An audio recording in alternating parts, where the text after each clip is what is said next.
जय हिंद साथियों, the freedom में आपका स्वागत है।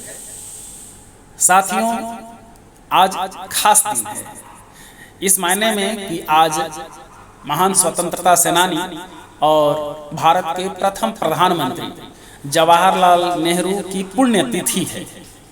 साथ ही द फ्रीडम पर सुभाष बाबू के नाम से भी एक श्रृंखला चल रही है, नेताजी जिसका नाम है श्रृंखला का, और हम लोग भगत सिंह का मुकदमा भी देख रहे हैं।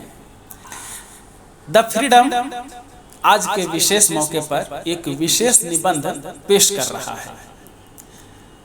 यह निबंध लिखा था भगत सिंह ने, और भगत सिंह ने इस निबंध में सुभाष चंद्र बोस और पंडित जवाहरलाल नेहरू, जो कि उस समय के दो सबसे लोकप्रिय युवा नेता थे, दोनों के बीच तुलना की है।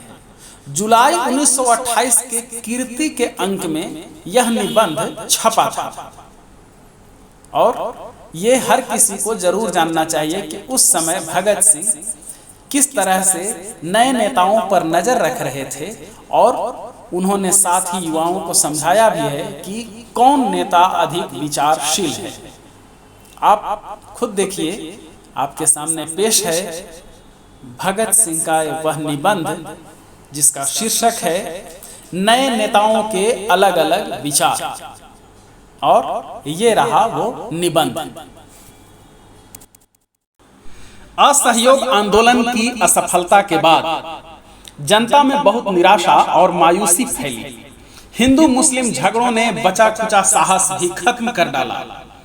लेकिन देश में जब एक बार जागृति फैल जाए तब देश ज्यादा दिन तक सोया नहीं रह सकता। कुछ ही दिनों के बाद जनता बहुत जोश के साथ उठती और हमला बोलती है। आज हिंदुस्तान में फिर जान आ गई है, हिंदुस्तान फिर जाग रहा है।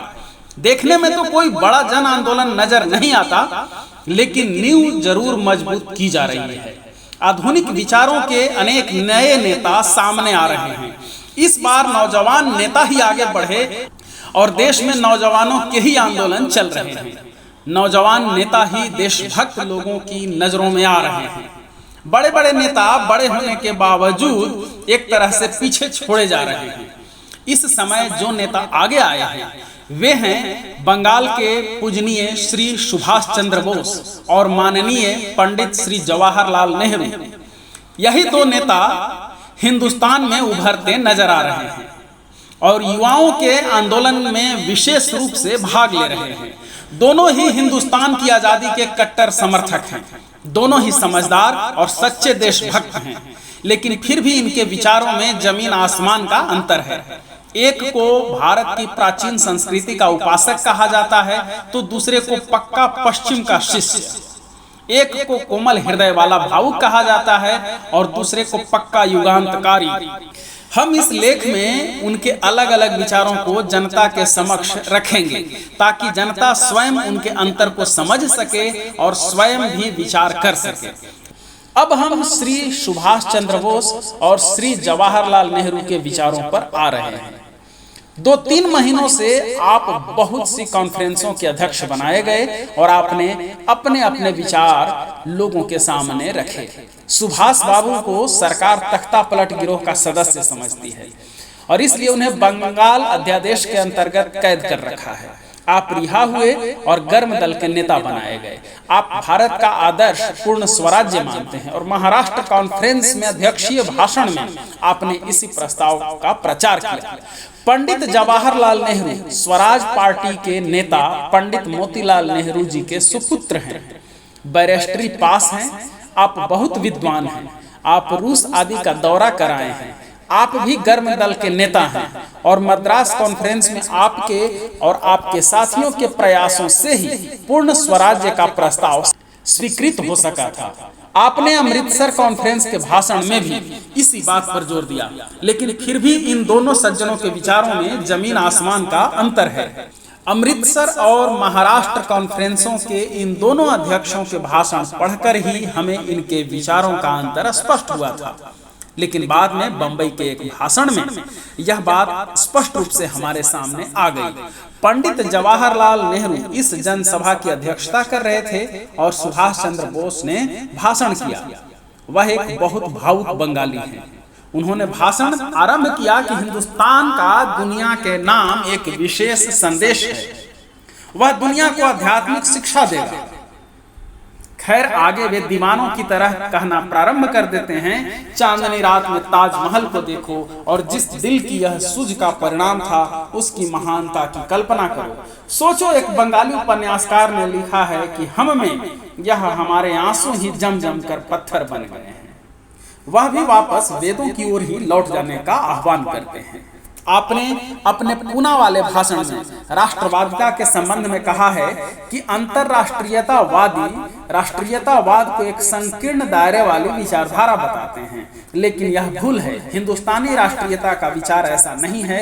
वह न संकीर्ण है, न निजी स्वार्थ से प्रेरित है और न उत्पीड़नकारी है, क्योंकि इसकी जड़ का मूल तो यह सत्यम शिवम सुंदरम है, अर्थात सच, कल्याणकारी और सुंदर। यह भी वही छायावाद है, कोरी भावुकता है। साथ ही उन्हें अपने पुरातन युग पर बहुत विश्वास है।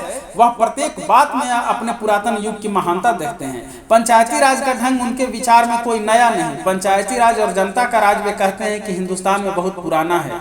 वे तो यहाँ तक कहते हैं कि साम्यवाद भी हिंदुस्तान के लिए नई चीज नहीं है। खैर, उन्होंने सबसे ज्यादा उस दिन के भाषण में और जिस बात पर जोर दिया वह यह थी कि हिंदुस्तान का दुनिया के लिए एक विशेष संदेश है। पंडित जवाहरलाल आदि के विचार इसके बिल्कुल विपरीत हैं। वे कहते हैं, जिस देश में जाओ वही समझता है कि उसका दुनिया के लिए एक विशेष संदेश है। इंग्लैंड दुनिया को संस्कृति सिखाने का ठेकेदार बनता है। मैं तो कोई विशेष बात अपने देश के पास नहीं देखता।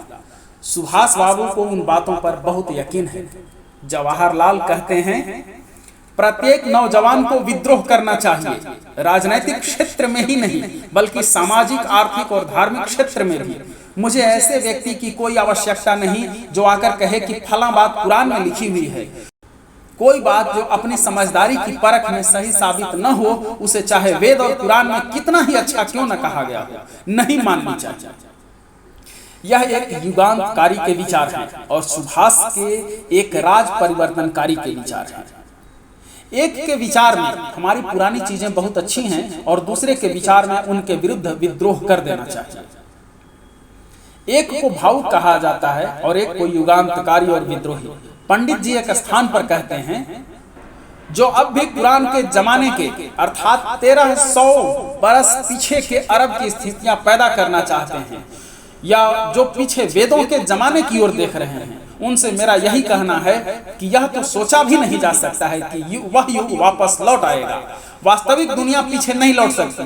काल्पनिक दुनिया को चाहे कुछ दिन यही स्थिर रखो, और इसलिए वे विद्रोह की आवश्यकता महसूस करते हैं। सुभाष बाबू पूर्ण स्वराज के समर्थन में हैं, क्योंकि वे कहते हैं कि अंग्रेज पश्चिम के वासी हैं, हम पूर्व के। पंडित जी कहते हैं, हमें अपना राज कायम करके सारी सामाजिक व्यवस्था बदलनी चाहिए। उसके लिए पूरी स्वतंत्रता प्राप्त करने की आवश्यकता है। सुभाष बाबू मजदूरों से सहानुभूति रखते हैं और उनकी स्थिति सुधारना चाहते हैं। पंडित जी एक क्रांति करके सारी व्यवस्था ही बदल देना चाहते हैं। सुभाष बाबू भावुक हैं, दिल के लिए नौजवानों को बहुत कुछ दे रहे हैं, पर मात्र दिल के लिए। दूसरा युगांतकारी है, जो दिल के साथ साथ दिमाग को भी बहुत कुछ दे रहा है। हमारा आदर्श समाजवादी सिद्धांतों के अनुसार पूर्ण स्वराज्य चाहिए, योगी, जो कि युगांतकारी तरीकों के बिना प्राप्त नहीं हो सकता। केवल सुधार और मौजूदा सरकार की मशीनरी की धीमी धीमी की गई मरम्मत जनता के लिए वास्तविक स्वराज्य नहीं ला सकती। यह उनके विचारों का ठीक अक्स है। सुभाष बाबू राष्ट्रीय राजनीति की ओर उतने समय तक ही ध्यान देना आवश्यक समझते हैं जितने समय तक दुनिया की राजनीति में हिंदुस्तान की रक्षा और विकास का सवाल है। परंतु पंडित जी राष्ट्रीयता के संकीर्ण दायरों से निकलकर अब खुले मैदान में आ गए हैं।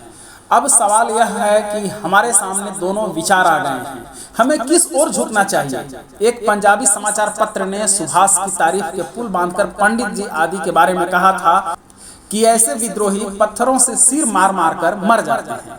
ध्यान रखना चाहिए कि पंजाब पहले ही बहुत भावुक प्रांत है। लोग जल्द ही जोश में आ जाते हैं और जल्द ही झाग की तरफ बैठ जाते हैं। सुभाष आज शायद दिल को कुछ भोजन देने के अलावा कोई दूसरी मानसिक खुराक नहीं दे रहे हैं। अब आवश्यकता इस बात की है कि पंजाब के नौजवानों को इन युगांतकारी विचारों को खूब सोच समझकर पक्का कर लेना चाहिए। इस समय पंजाब को मानसिक भोजन की सख्त जरूरत है और यह पंडित जवाहरलाल नेहरू से ही मिल सकता है।